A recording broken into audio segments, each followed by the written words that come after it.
A year into his presidency, Mohamed Morsi's grasp of power in Egypt is in question, with massive protests only seeming to grow and little help from the police or military. The military actually have given Morsi a 48-hour ultimatum to, quote, meet the demands of the people. The Post's Abigail Hauslohner is in Cairo to kind of walk us through this.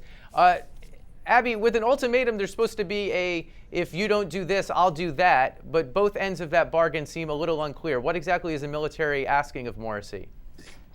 Well, it is very unclear what the military is asking. Basically, what the head of the armed forces, Abdel Fattah al-Sisi, has said is that there is a crisis going on in Egypt right now.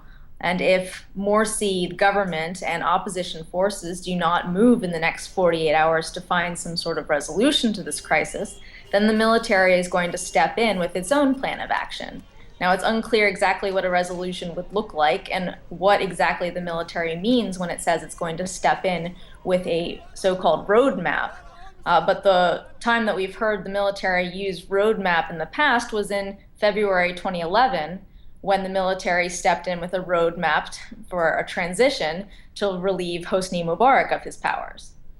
And how is Morsi interpreting this? Does he see it that way? Well, the Muslim Brotherhood has been conspicuously silent all day, as has the presidential palace. But I just spoke a little while ago to an official inside the presidency who talked to me on condition of anonymity. And he said that people in the presidency are interpreting this as a statement of a coup.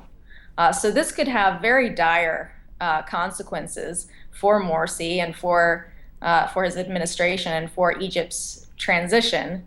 And we don't know yet how Morsi is going to react, although the source that I spoke to said that he's unlikely to cede power willingly. The U.S. role, from an American perspective, we can kind of overplay it, but on the ground in Egypt, is there a feeling that the U.S. is putting their finger on either side of the scale? Well, both sides accuse the U.S. of putting their finger on the other side of the scale. Shocking. Right. What we've seen actually in the past few months and really building up in the past week has been really strong anti-American sentiments on the part of the opposition.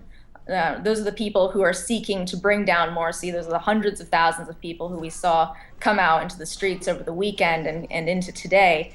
There's a lot of feelings among those people that the United States is somehow part of a conspiracy to keep Morsi in power. Now, at the same time, I heard from this presidential source who I spoke to earlier.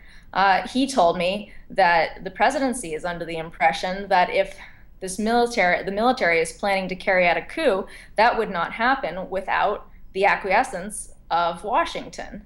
And so the United States, being widely recognized as the most powerful player in the world and in this region, is in a very difficult situation right now. It's unlikely to have a lot of friends, however this plays out.